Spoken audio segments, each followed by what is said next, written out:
बिस्मिल्लाहिर्रहमानिर्रहीम। अस्सलाम वालेकुम। Class 9th। उम्मीद करती हूँ कि आपका आज का पेपर बायो का और कंप्यूटर का बहुत अच्छा हुआ होगा।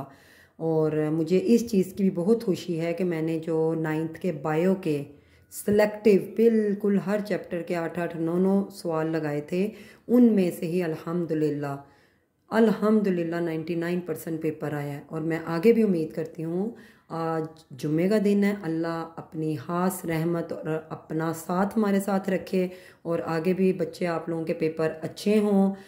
जैसे कि अब आपको पता है कि 2 छुट्टियां और केमिस्ट्री का पेपर है। केमिस्ट्री इतनी टफ़ भी नहीं है, लेकिन फिर भी आप अगर उसको स्कीम के मुताबिक करेंगे तो आप बहुत अच्छे नंबर गेन कर सकते हैं। और जो बच्चों ने अभी तक केमिस्ट्री पढ़ी नहीं है वो बहुत अच्छे नंबर गेन कर सकते हैं, 40 मार्क्स ईज़िली, अगर वो इस स्कीम के मुताबिक काम करेंगे और हमारे शॉर्ट इम्पोर्टेंट लॉन्ग इम्पोर्टेंट के मुताबिक चलेंगे। जैसा कि बच्चे आप देख रहे हैं, चैप्टर नंबर 1, 2 और 3 में से आपका शॉर्ट का एक पार्ट बनने वाला है। 4, 5, 8 में से सेकंड पार्ट है शॉर्ट का, और 6, 7 4 सवाल आने वाले हैं। और अब हम लोग अगर लॉन्ग की बात करें बच्चे, अगर कोई बच्चा पहला चैप्टर कर लेता है, 3 सवाल इसके आ रहे हैं और एक लॉन्ग भी, यानी कि 10 नंबर का ये चैप्टर और 2 MCQs हैं, 12 नंबर तो आपके इसी से आ गए। इसी तरीके से जब आप दूसरा चैप्टर करते हैं, 2 सवाल इधर से, 4 और 1 5 और 5 10 नंबर, 10 और 11 का मतलब है 22 नंबर सिर्फ आपको 2 चैप्टर दे रहे हैं। जो बच्चे ये सोच रहे हैं कि हम फेल हो जाएंगे, बच्चे ये अपने दिमाग से निकालें और इजी होके, बिल्कुल इजी रिलैक्स होके, टेंशन नहीं लेनी, टेरर नहीं अपने ऊपर डालना, इजी होके आज एक चैप्टर अभी याद करें, एक रात को करें, कल एक करें, कल एक रात को करें। 4 चैप्टर तो आपके इसलिए ऐसे हो गए। परसों बेशक एक चैप्टर करें और उसकी रिवीजन करें। जैसा कि मैं आपको बता रही हूँ कि 2 चैप्टर आपको 22 नंबर दे रहे हैं। इसी तरीके से अगर हम अब इस तरफ आते हैं तो देखें, चौथे चैप्टर के 3 सवाल, 5वें के 3, लॉन्ग भी चौथे 5वें का, और इसी तरीके से इनके MCQs। अगर हम MCQs की भी बात करें, सेम वही स्कीम, 4 चैप्टर 22 और 22 नंबर, 44 नंबर सिर्फ 4 चैप्टर बच्चे दे रहे हैं, सिर्फ 4 चैप्टर। इसी तरीके से अगर हम लोग आ जाते हैं छठे और 7वें चैप्टर की तरफ, तो बच्चे छठे और 7वें के अंदर अगर आप देखेंगे तो आपको पता चलेगा कि 4 सवाल छठे के आने और 4 ही सवाल 7वें के। अब इन दोनों में से आप कोई सा एक chapter well and good full fledge याद कर लें और एक चैप्टर को सिलेक्टिव पढ़ लें तो ईजिली आपके अटैम्प्ट हो सकते हैं। आए हम अपने शॉर्ट क्वेश्चंस की तरफ चलते हैं। अच्छा बच्चे देखें, यूनिट नंबर 1 में आपको मैं एक और चीज़ बताती जाऊँ, चैप्टर का पहला और आखिरी सवाल मस्ट किया करें, मस्ट, पहला और आखिरी। इसी तरीके से यहाँ पर chemistry, organic, inorganic, bio, industrial, nuclear, analytical, ये केमिस्ट्रियों में मेन जो बेसिक है, ऑर्गेनिक, इनऑर्गेनिक, बायो और एनालिटिकल, इंडस्ट्रियल, ये बहुत बेसिक और आनी है। इसी तरीके से फिजिकल और केमिकल प्रॉपर्टीज़ हैं, होमोजीनियस, हीट्रो। लेकिन जो मेरे ख्याल में गेस्ट आ रहा है वो आपको रिलेटिव या मॉलिक्यूलर मैथ्स आने वाला है, जिस पर मैं बी लिखूंगी बच्चे, उसको आपने बहुत अच्छे से फोकस कर लेना है, ठीक हो गया। इसी तरीके से पॉलीएटॉमिक, होमोएटॉमिक और हीट्रोएटॉमिक, ये तो आपका लॉन्ग भी है, types of molecules, Avogadro number और मोल, इन दोनों में से भी एक ज़रूर आएगी। इसी तरीके से इन दोनों सवालों में से एक आने वाला है, state reason why air is a mixture and water a compound, जबकि अगला वो कहता है soft drink is a mixture और water is a compound.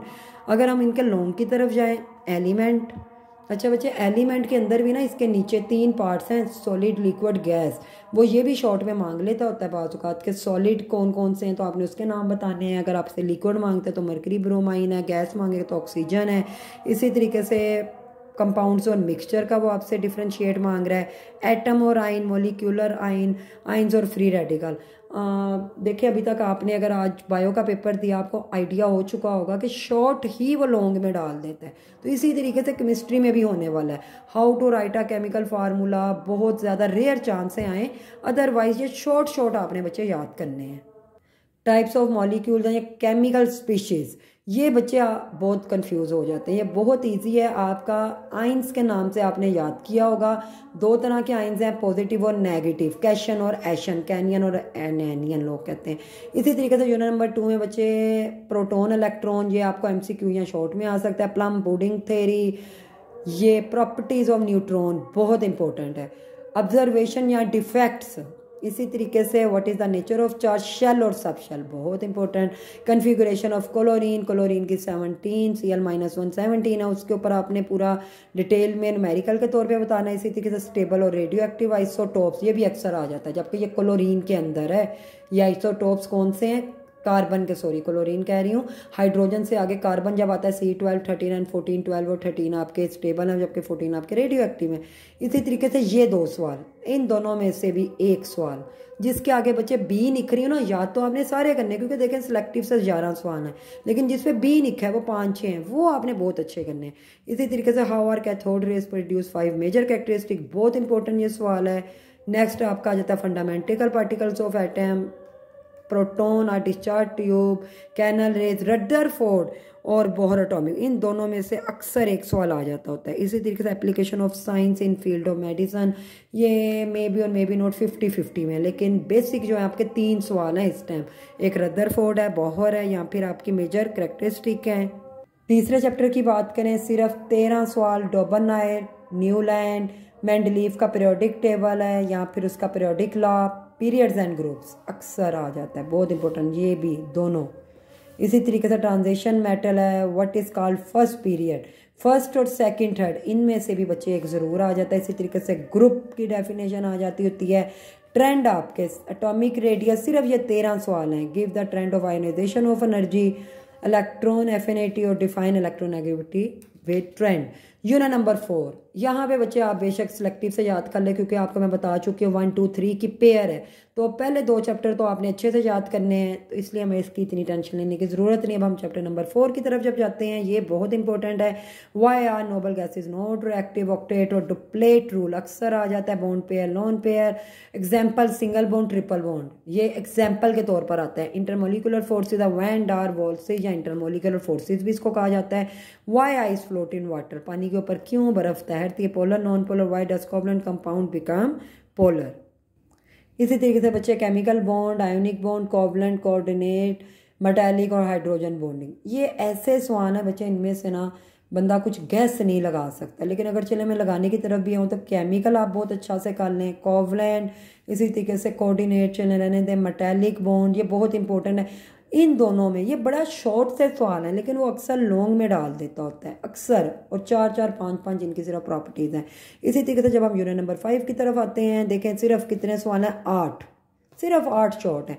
Diffusion, effusion, pressure, absolute zero, इन तीनों में से तो एक नहीं आना है। इसी तरीके से evaporation, dynamic equilibrium, melting and boiling point, crystalline और मॉर्फस, बच्चे ये लॉन्ग में भी अक्सर आते हैं, इसको टाइप ऑफ सॉलिड भी कहते हैं। एलोट्रोपी, इसी तरीके से आप नीचे आ जाए, एब्सोल्यूट जीरो, बहुत इंपॉर्टेंट सवाल है।